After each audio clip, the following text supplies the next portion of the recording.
you stated several times that you would prefer the stock to be neither overvalued nor undervalued, so that the time people spend owning the security represents a gain from what the security did, the results during that period of time.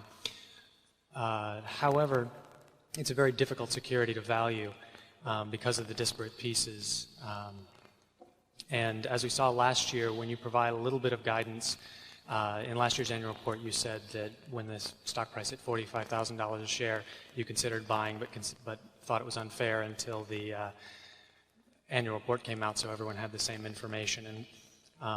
And while I also realize that you don't feel there is a particular quote-unquote correct number, would you ever consider giving any guidance in this direction? Yeah, the answer is we really wouldn't.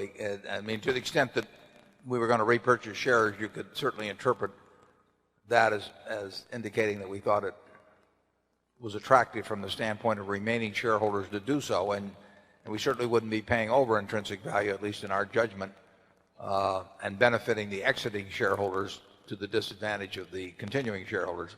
So you might draw that conclusion at that point, but other than that, we would prefer Berkshire shares to fluctuate far less than they do, because we would like ideally, we would like the experience of every investor during the time they held the shares to be exactly proportionate to the progress or lack thereof of the business. And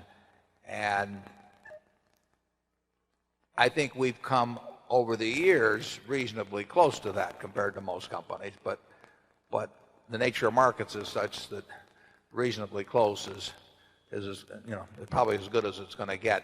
We don't know the exact intrinsic value of Berkshire, obviously, and if you looked at the figures, if we'd written down secret figures ever since 1965, some of them would look silly now in terms of what has actually transpired. But we try to give you.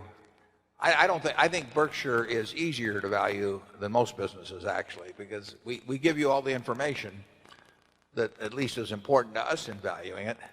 And then the biggest judgment you have to make is how well capital will be deployed in the future. Because it's relatively easy to figure out the present value of most of our businesses. But the question becomes, what do we do with the money as it comes in? And that will have a huge impact on the value 10 years from now. And that will depend a lot on the environment in which we operate over the next 10 years. There'll be a lot of luck in it. I think there's a reasonable chance of good luck, but who knows? It would be a mistake for us to do anything, I mean a big mistake, to ever recommend buying or selling the stock. I mean, how would you tell everybody to do it at once? You would negate your own advice. You're certainly not going to tell one person, to the advantage or the disadvantage of somebody else. So there's really no way for us to ever talk about whether we think the stock, whether we think it's a buy or a sale, except to the extent, like I say, on repurchases, where there's obviously an implicit judgment being given the shareholders. Charlie? Yeah. I rather like the way it's worked out. If you average out the period that we've been through, we've come within hailing distance of the objective of having our stock track its intrinsic value. It gets a little ahead sometimes and a little behind other times, but averaged out, it's worked pretty well.